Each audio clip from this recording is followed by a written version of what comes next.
अब्जपर्यंतची संख्या वाचन आपण हे 0 ते 9 हे अंक वापरून या अंकपट्ट्याच्या सहाय्याने आपण आता वाचन शिकूया। तुम्ही सुद्धा दररोज हे मित्रांमध्ये मैत्रिणींमध्ये सहज खेळ म्हणून खेळायचंय आणि वाचन शिकायचं आहे। पहा या ठिकाणी आता 7 हे आहे 7 लक्ष। 7 लक्ष म्हणजे त्या संख्येचं स्थान आहे लक्ष। किती शून्य आहेत लक्ष म्हणजे 5।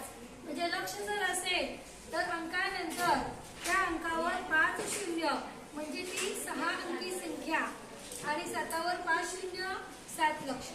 5वर 5 शून्य 3वर 5 शून्य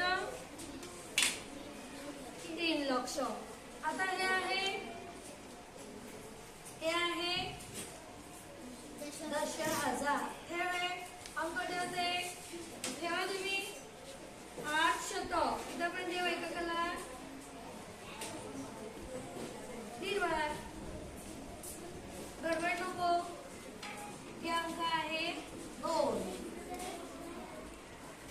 पहा 2 हे एकक आहे। 3 दशक। दशकानंतर किती शून्य 6 किती शून्य 2 म्हणजे 6 ची किंमत 600। 8 किती शून्य 3 शून्य 7 लक्ष। आता आपण या 7ला इथे घेऊया 7 अब्ज। किती शून्य 5 7नंतर मोजा अंकानंतर 9 शून्य म्हणजे काय झालं हे अब्ज। ठीक अब्ज असेल तर अंकानंतर 9 शून्य असतात। आता पहा हे आहे कोटी। किती शून्य कोटीला मोजा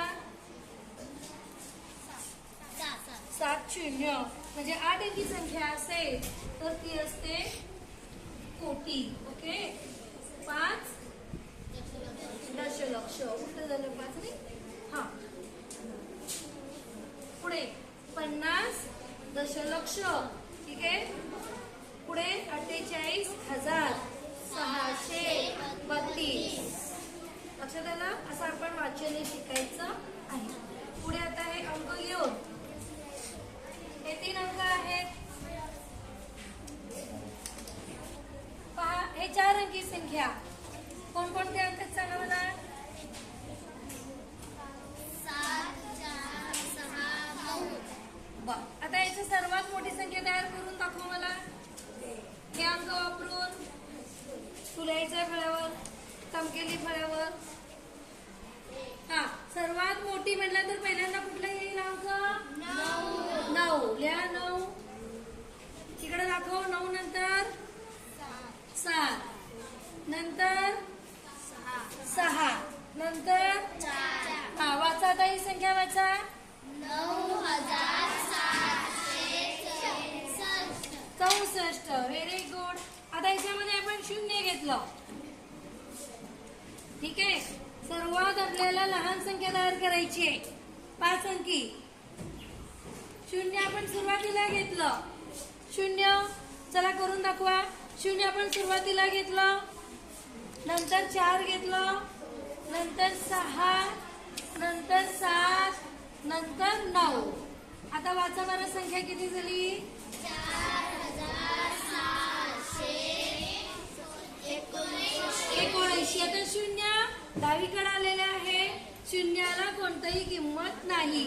आपण 5 अंकी म्हणतोय संख्या मात्र तयार झालेली आहे 4 अंकी।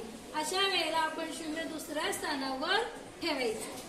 आता वाचा 40,779। अशा पद्धतीने आपण काय करायचं हे वाचन करायचं संख्या तयार करायला शिकायच्या। आलं लक्षात। ठीक आहे